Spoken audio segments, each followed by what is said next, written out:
हाँ बेटा, पिछले टर्म पे 2025 का एक सेट लेके चल रहे थे, उसमें 1 नंबर के आने वाले सभी प्रश्नों को हल किया था।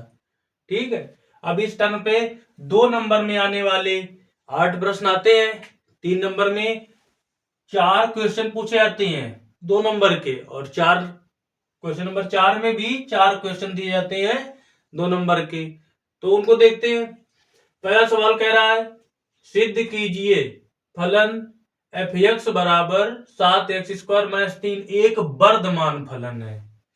क्या पूछ रहा है? वर्धमान। हाँ, चैप्टर नंबर अवकलन का अनुप्रयोग पढ़ा था, याद है? 3 अवकलन के अनुप्रयोग में अपमान रह गए, एक हास्यमान और वर्धमान ज्ञात करना, एक उच्चिष्ट और निम्निष्ट ज्ञात करना, एक क्या है, परिवर्तन, राशियों के परिवर्तन की दर ज्ञात करना। ठीक है बेटा, इन तीनों में से एक क्वेश्चन, 2 क्वेश्चन आते हैं, एक वर्धमान या परिवर्तन की दर के रूप में, और एक आता है उच्चिष्ट निम्निष्ट में। उच्चिष्ट निम्निष्ट वाला एक 5 नंबर में, और एक जो भाषा वाला होता है वो 8 नंबर में आता है। तो देखो क्या बताया था वर्धमान और हास्यमान के लिए, केवल इनका एक ही काम होता है, जो फलन दिया जा रहा है उसका एक बार x के सापेक्ष अवकलन कर दें, अवकलन करके देखें जो फलन है हमारा वो 0 से बड़ा आ रहा है तो फलन वर्धमान होता है, 0 से छोटा आ रहा है तो फलन हास्यमान होता है। तो देखें ये फलन दिया गया इसमें 3 का साल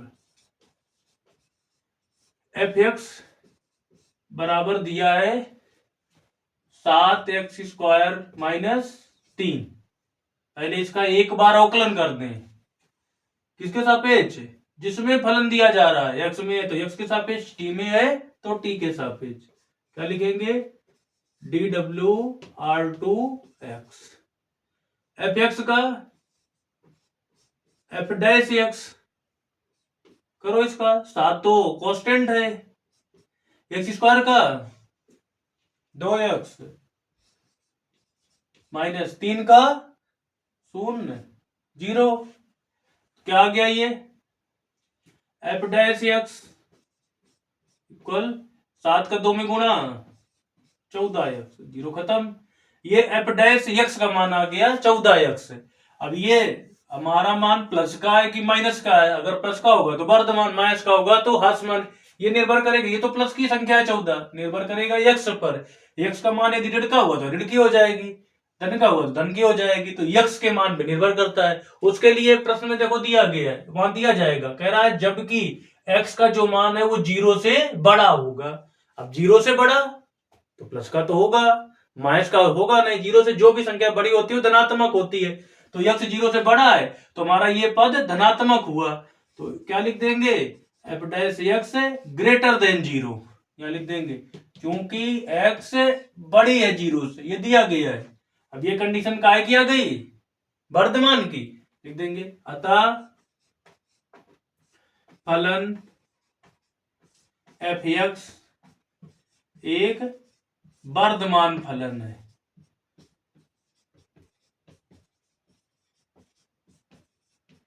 ठीक, यही बड़ा सिद्ध करवा रहा था।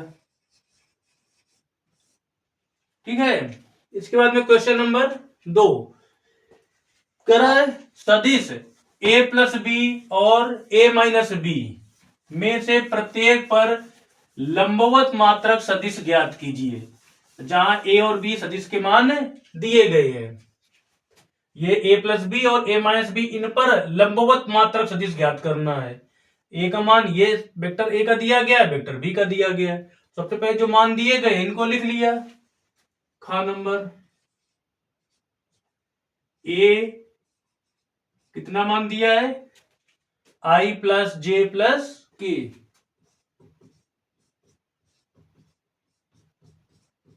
b क्या दिया गया है? i + 2j + 3k। इन पे कैप बेटा जरूर लगाना, इनकी पहचान है कैप। कैप नहीं लगाएंगे नंबर कट जाएगा। ए बी मिल गए। अब पूछ क्या रहा है? a+b और a-b पर लंबवत मात्रक सतह। तो a+b और a-b पहले ज्ञात करने हैं, फिर उनके लंबवत मात्रक सदिश निकालना है।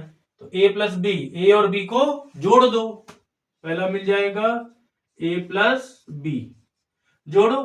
क्या बताया था? हाँ, आई का आई से, जे का जे से, के का के से, जोड़ो। आई का एक कितने हो गए? 2i, 1j 2j 3j, 3 और 1 4 के, a प्लस बी मिल गया। अब ऐसे ही बेटा a माइनस बी निकाल दो। अब a से b को घटाना है, i से i घटा, a से b को घटाना है, i से i घट गया, खत्म काम। j से 2j घटा, माइनस का j, k से 3k घटा, माइनस का 2k, ये a माइनस बी आ गया। अब लंबवत मात्रक सदिश का क्या सूत्र पड़ा है? एन कैप बराबर a प्लस बी, इनका ये सूत्र पड़ा है, एन कैप बराबर क्या पड़ा है? अरे वो नहीं, वो तो मात्रक सदिश का होता है, ठीक, वो अदिश गुणनफल में होता है। ये पूछ रहा है लंबवत मात्रक सदिश, वो केवल होता है मात्रक सदिश, ठीक है। ये यन कैप, यन से होता है लंबवत, अगर लिखा हो तो यन, बस ये याद रखना, लंबवत है तो यन है। ये सूत्र पड़ा है, ये सदिश में होता है, ए क्रॉस बी अपॉन मापांक ए क्रॉस बी, ये होता है सूत्र उसका। हाँ, वो अदिश में होता है जो तुम बता रहे हो, ये अदिश में है, ए वेक्टर अपॉन मापांक ए वेक्टर। ये भी मात्रक सदिश होता है, ये लंबवत मात्रक सदिश होता है, ये सदिश में होता है, ये अदिश में होता है, ठीक है। तो ये वाला यहां नहीं लगेगा, इसको याद रखना, मैं गलत करके आ जाओ। उसमें केवल एक ही सदिश दिया जाएगा, यहाँ पे 2 सदिश दिए जाएंगे, ठीक है। अब तो गलती नहीं होगी। पूछ क्या रहा? इन पर पूछ रहा है लंबवत मात्रक सदिश, तो जिन पे पूछता है उनका पहले सदिश गुणा कर दें और उसी का मापांक निकाल के भाग दे दें, ठीक। तो पहले सदिश गुणा कर ले, इनका a प्लस बी गुणा a माइनस बी, क्या होता है? सदिश गुणा कैसे करेंगे? सारणिक से, इधर देखें, पहले आई जे के, फिर पहला वाला a प्लस बी लिखा, a प्लस बी में जितने आई जे के गुणांक है, आई के नीचे आई का गुणांक, जे के नीचे जे का गुणांक, के नीचे के का गुणांक लिख दो। 2 3 4, a माइनस बी दूसरा पद लिखा है, इसमें लिखो 0, जे माइनस का है, इसका गुणांक 1, आई जे के नहीं लिखना, गुणांक लिखने, जब कुछ गुणांक नहीं होता है तब 1 चिन्ह माइनस का, ये माइनस के 2, इसका विस्तार कर दो, क्या गुणा होता है? सारणी का विस्तार पढ़ा है? हाँ वही, पंक्ति से कर दो चाहे स्तंभ से कर दो, इसमें ऐसे करें चाहे ऐसे करें, पंक्ति से करो। आई लिया, ये वाला कैंसिल, जो लेते हैं तो ये पहला वाला कैंसिल होगा, इनका इनमें गुणा होगा, तो 2 का 3 में, माइनस का 6, माइनस सूत्र से ये माइनस माइनस, ये वाला माइनस, ये माइनस मिलकर प्लस, 4 का 1 में गुणा। अब पहला प्लस का होता है, दूसरा माइनस का, माइनस का जे लिया, अब ये वाला कैंसिल हो जाएगा, इसकी गणना नहीं करनी है, इसका इसमें गुणा, माइनस का 4, इसका 0, प्लस तीसरा वाला के लिया, ये वाली कैंसिल हो जाएगी, इसका इसमें गुणा, इसका इसमें, तो माइनस 1 का 2 में, तो माइनस 2, 0 का 3 में 0, क्या निकला? ये माइनस 6 में 4 गए, माइनस के 2 आई, माइनस के ये माइनस मिलकर प्लस 4j, इसके बाद में माइनस प्लस माइनस 2k, ये निकल आया a plus b cross a minus b. अब इसका मापांक निकाल दो, तथा a plus b cross a minus b का मापांक, हाँ वैसे ही मापांक निकालेंगे जैसे अदिश में निकालते थे। क्या होगा? इनका मान ये आया, इसका मापांक आई के गुणांक का वर्ग प्लस जे के गुणांक का वर्ग प्लस के गुणांक का वर्ग, रूट क्या होगा? -2 का वर्ग प्लस का 4, 4 का वर्ग 16 माइनस 2 का वर्ग 4, कितना हो गया 4, 16 4 20 4 24। अब इसको सूत्र रूप में लिख लो जितना निकल पाए। 24 को 6 गुणा 4 लिखेंगे, 4 रूट से बाहर आ गया 2 रूट 6, इतना आ गया। अब इसके बाद में सूत्र लगा दिया। क्या सूत्र होता है, क्योंकि n बराबर होता है a क्रॉस b अपॉन मापांक a मापांक b, इसलिए n का बराबर क्या होगा तुम्हारा, वो a क्रॉस b सूत्र के रूप में है तुम्हारा, a की जगह a प्लस b लिखा है और b की जगह a माइनस b लिखा है। इनका मापांक ऊपर लिखना है और गुणा और मापांक उसका नीचे लिखना है। क्या बन जाएगा, a plus b cross a minus b upon इनका मापांक नीचे a प्लस b गुणा a माइनस b मापांक। ठीक, ये तुम्हारा सूत्र था, उस सूत्र से लिख दिया। तो n कैप बराबर कितना आया, ये इसका मान लिख दो, माइनस का 2i प्लस 4j माइनस का 2k अपान 2 रूट 6।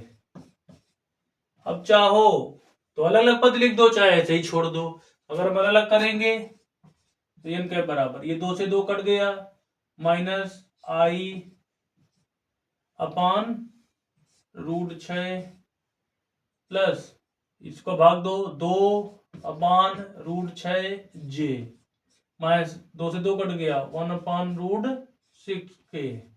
ऐसे लिख सकते हो, ये तुम्हारा आंसर हो गया। ठीक है बेटा, तो यहां पर गलती ना करना, लंबवत पूछे तो एन कैप निकालना है, अगर मात्रक सदिश पूछे तो ए निकालना है।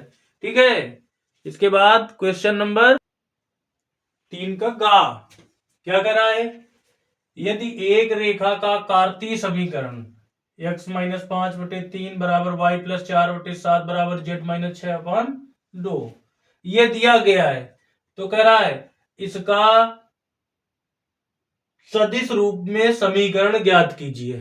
कार्तीय दिया है, सदिश पूछ रहा है। सदिश वही आर वाला क्या रूप था, हाँ r vector equal x i plus y j plus z के, तो वही सदिश निकालना है। सदिश मतलब कहीं भी सदिश कहा जाए आर वाला आएगा सूत्र, ये कार्तीय होता है।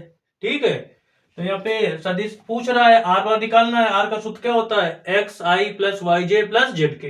यदि इससे एक्स वाई जेड के मान बस ज्ञात कर देना है, उसी जगह रख देना है। तो हमें क्या दिया गया है, रेखा का कार्तीय समीकरण दिया गया है। रेखा का कार्तीय समीकरण, इसको सीधे हल कर दें, इसको मान लें जो समीकरण दिया गया है इसको किसी एक राशि के बराबर मान लें, y प्लस 4 बराबर z माइनस 6/2 बराबर एक कोई निश्चित राशि मान ले, लैम्डा मान लिया। ठीक है, ये तीनों राशियां एक लैम्डा के बराबर है। अब पहले वाला इसके बराबर कर देंगे, हल करेंगे x का मान आ जाएगा। दूसरा वाला इसके बराबर करेंगे, हल करेंगे y का मान आ जाएगा। तीसरा वाला इसके बराबर करेंगे, हल करेंगे z का मान आ जाएगा। वही x y z का मान उठाकर सदिश के समीकरण में लिख देना है। ठीक है, क्या करें, यहां से x माइनस 5/3 बराबर लैम्डा, देखो x का मान निकाले, ये 3 का इधर गुणा हो जाएगा, होगा, तो यहां से x बराबर 3 लैम्डा, ये माइनस का 5 इधर पहुंचा प्लस का, फिर लिखा y प्लस 4/7 बराबर लैम्डा, तो यहां से y का मान निकाल दो, 7 का इधर गुणा प्लस का 4 है उधर पहुंचा माइनस का। अब z का मान निकाल दो तीसरे से, ये वाला बराबर कर दो, z माइनस 6/2 बराबर लैम्डा, z का मान निकालें, 2 का इधर गुणा ये माइनस का 6 उधर पहुंचा प्लस का। ठीक है, एक्स वाई जेड के मान निकल आए, कोई दिक्कत? ऐसे तीनों को किसी के बराबर मान सकते, जैसे यहाँ लैम्डा माना है, कुछ भी मान सकते, टी मान सकते हो, एस मान सकते हो, म्यू मान सकते हो। ठीक है, इसमें कोई अंतर नहीं आगे। वैसे व्यापक स्थिति में लैम्डा ही मानते हैं। वह किताब में जितने भी सवाल है सब ऐसे ही हल किए गए, प्रश्न में परीक्षा भी ऐसे आएगा। अब एक्स वाई जेड के मान, एक्स वाई जेड के मान सदिश समीकरण आर वेक्टर बराबर x i plus y j plus z के में रखने पर क्या आ जाएगा? एक्स का मान 3 लैम्डा प्लस 5 आई प्लस वाई का मान 7 लैम्डा माइनस 4 जे प्लस तीसरा जेड का मान 2 लैम्डा प्लस 6 के। ऐसे ही छोड़ सकते हैं, अंतर हो गया, लेकिन शुद्ध रूप में लिख दो। सदिश का रूप क्या होता है? आर बराबर ए प्लस लैम्डा बी, उस रूप में लिख देना है। तो लैम्डा वाले पद एक साथ अलग कर ले, आई वाले जिनमें बिना लैम्डा के पद उनको एक साथ लिख दे। तो देखो गुणा करें, पहले क्या आ जाएगा? 5i, 5i, थोड़ा ध्यान देना, एक साथ लिख रहे हैं, प्लस जे का इसमें गुणा करेंगे, लैम्डा वाले छोड़ दे पर, प्लस माइनस का माइनस, 4 का गुणा जे में 4j प्लस 6 के। ठीक है, इसके में लैम्डा इसमें भी है, इसमें भी है, इसमें भी है, सब में लैम्डा कॉमन कर लिया, क्या बचा? 3i प्लस 7j प्लस 2 के। ये लैम्डा वाले एक साथ लिख दिए, ये कॉमन निकाल दिए, यही सदिश समीकरण है।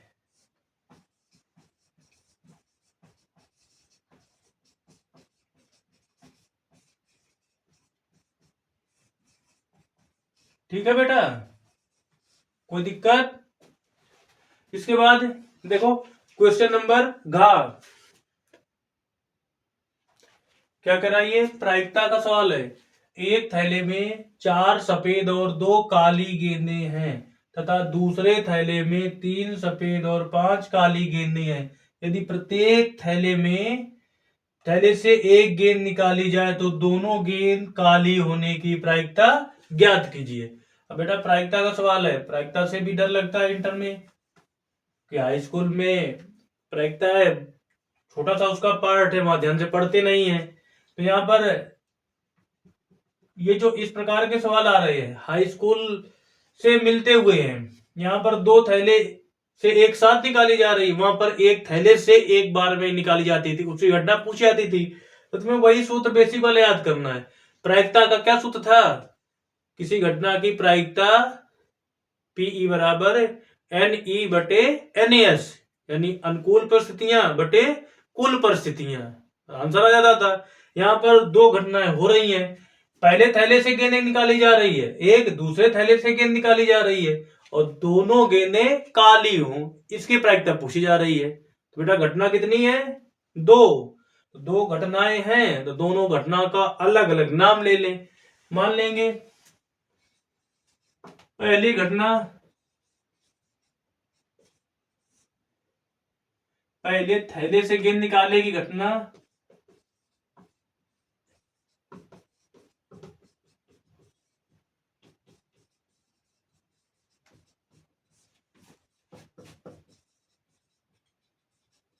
E1 तथा दूसरे थैले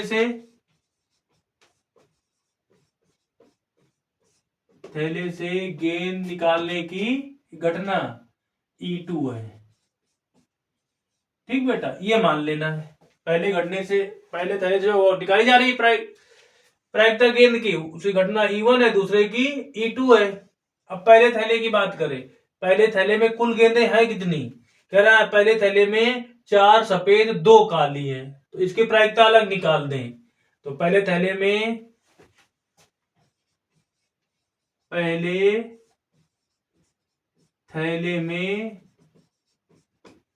भाषा प्रश्न दे के लिखनी है। ठीक है, प्रायिकता भाषा से संबंधित है क्वेश्चन, इसमें भाषा लिखने हैं, उसी पे नंबर मिलेंगे। भाषा छोड़ दी सवाल से भटक जाओगे, क्या करे क्या ना करे। तो भाषा तो लिखनी है, कोई अलग से थोड़ा जानना है। भाषा के लिए प्रश्न देखो, प्रश्न ऐसे कि एक थैले में जो एक थैला है, वो पहला थैला है, उसमें 4 सफेद और 2 काली है। वही लिख देना है, 4 सफेद तथा 2 काली गेंदें हैं। अर्थात कुल कितनी गेंदें हैं? 6। 4 2 6, काली 2, अर्थात कुल गेंदें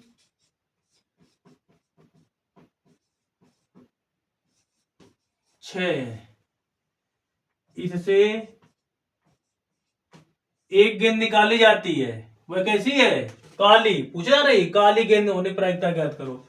इससे वही भाषा हाई स्कूल वाली, एक गेंद निकाली जाती है, एक गेंद निकाली जाती है,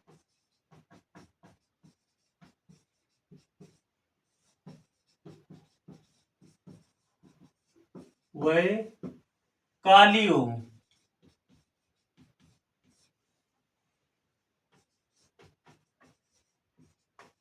इसकी प्रायिकता, अब पहले थैले से जो गेंद निकाली जाए तो उसकी प्रायिकता पहले की कितनी में घटना E1, तो उसकी प्रायिकता क्या हो जाएगी? PE1। सूत्र लगा दिया, वही बेसिक NE अपॉन NS, घटना के घटने की अनुकूल स्थितियां और घटना के घटने की कुल स्थितियां। तो PE1 कितना आ गया? NE अनुकूल। जो निकाली जा रही गेंदें कौन सी निकाली जा रही हैं? काली वाली। काली है कितनी? 2 काली है, 2 में कोई भी निकल सकती है, ये तो निकलेंगी नहीं सफेद। तो अनुकूल कितनी हो गई? 2। कुल गेंदें कितनी है? 6। 4 2 6, वो नीचे लिख दिया। अब देखो 2 से 6 कट रहा है, कितना आ गया? 1/3। इसी प्रकार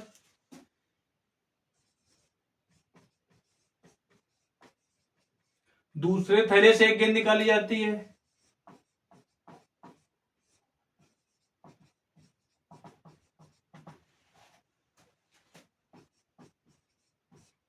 एक गेंद निकाली जाती है,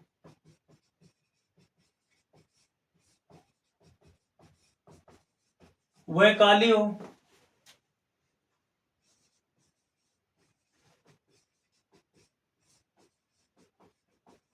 इसकी प्रायिकता,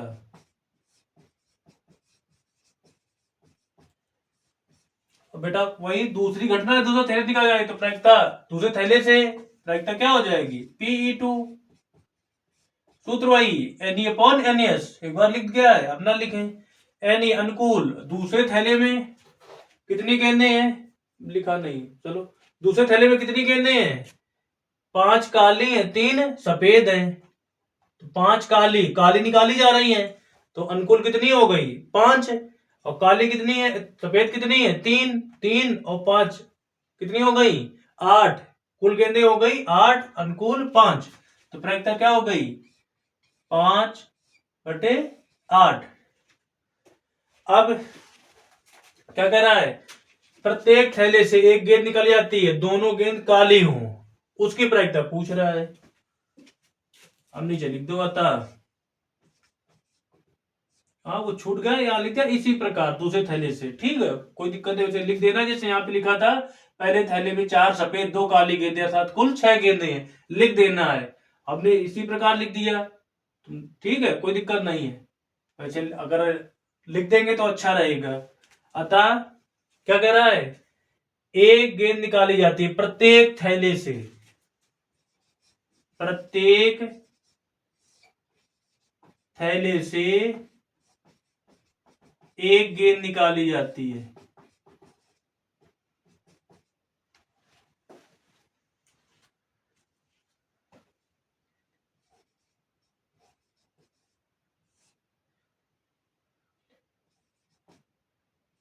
जाए तो दोनों काली होने की प्रायिकता, दोनों गेंदें काली हों, इसकी अभीष्ट प्रायिकता।